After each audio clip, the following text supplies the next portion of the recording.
छत्रपति संभाजीनगर में मंत्री संजय सिरसाट ने मीडिया से बातचीत के दौरान कहा कि ऑपरेशन टाइगर जैसी कोई आधिकारिक मुहिम नहीं चल रही है, लेकिन अगर कोई उनके साथ आना चाहता है तो उसे रोका नहीं जाएगा। साथ ही सिरसाट ने उभाटा गुट पर तंज कसते हुए गट के अनेक नेताओं का गुट छोड़ने का दावा भी किया है। चलिए सुनते हैं उनका विस्तृत बयान। मुळामध्ये आम्ही कोणतंही ऑपरेशन टायगर करत नाही, आम्हाला त्याची आवश्यकताही नाही। परंतु उभाटातले काही लोक फुटणार आहे हे निश्चित झाल्यामुळे या ऑपरेशन टायगरची चर्चा होते। उभाटामध्ये राहायचं की नाही, कोणत्या पक्षात जायचं यासाठी संभ्रम त्या असलेल्या खासदारांमध्ये किंवा आमदारांमध्ये। परंतु आमच्या खासदाराला कोणीतरी पळवून घेऊन जात आहेत, आमच्या खासदाराला कोणतरी विकत घेत आहेत, असा सगळा बनाव हा उभाटाकडून केला जातो। म्हणून आम्ही जाणून बुजून त्यांच्या संपर्कात आहोत किंवा संपर्क करतोय असं कोणतंही चित्र आमच्या समोर नाहीये आणि आम्ही त्या ऑपरेशन टायगर करतही नाही। परंतु ज्यांना यायचं असेल तर त्यांना आम्ही नाही सुद्धा म्हणणार नाही।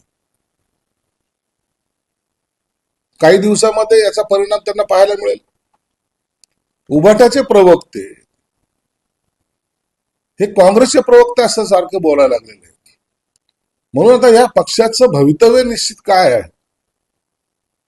हे त्या ठिकाणी असलेल्या लोकप्रतिनिधीला सुद्धा समजत नाही। म्हणून ते जर त्यांचा काही निर्णय घेत असेल तर त्याला त्याची जबाबदारी ही आमची नाही। ऑपरेशन टायगर जर करायचं असेल तर एकनाथ शिंदे साहेब कधीही ते निर्णय घेऊ शकतात, परंतु आता ही आमची मानसिकता नाहीये। काही लोक आहेत संपर्कात ज्यांना तुमच्याकडे यायची आहेत, अनेक जण संपर्कात आहेत, अनेक लोक बोलतात पण आहे। परंतु आता काय निर्णय घ्यायचा हे एकनाथ शिंदे साहेब ठरवतील।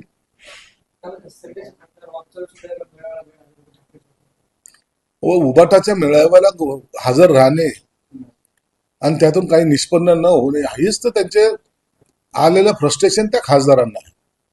म्हणून आता ते मला या काही येत्या महिनाभरामध्ये हे सगळे एकत्र राहतील असं वाटत नाही। आता मुंबईत मराठी संवाद प्रशिक्षण हे बघा, मुंबईमध्ये आपल्याला रिक्षा किंवा टॅक्सी चालवायची असेल तर खरा मुंबईकर जो मराठी माणूस आहे त्याच्याबरोबर तुमचा मराठीमध्ये संवाद असला पाहिजे। त्यासाठी स्वतः प्रताप सरनाईक ज्या खात्याचे मंत्री आहेत त्यांनी काही कालावधी यासाठी दिला होता की ठीक आहे, काही लोकांना मराठी जरी येत नसलं तर त्यांनी ते शिकून घेतलं पाहिजे। आपल्याला मुंबईत राहायचंय, आपल्याला पोट इथं भरायचंय, मग ती मातृभाषा ही आपल्याला आली पाहिजे। तुम्ही कर्नाटकमध्ये जा, सगळं कर्नाटकी बोर्ड आहेत, कर्नाटकी भाषा किती तर बोलल्या जाते, नसता त्यांना त्रास दिला जातो। तुम्ही पश्चिम बंगालला पहा, अनेक राज्य असे आहेत ज्या राज्यामध्ये त्या त्या राज्याची भाषा बोलली जाते। म्हणून आम्हाला मुंबईमध्ये का नाही हा प्रश्न सर्व मराठी माणसाला पडलेला आहे।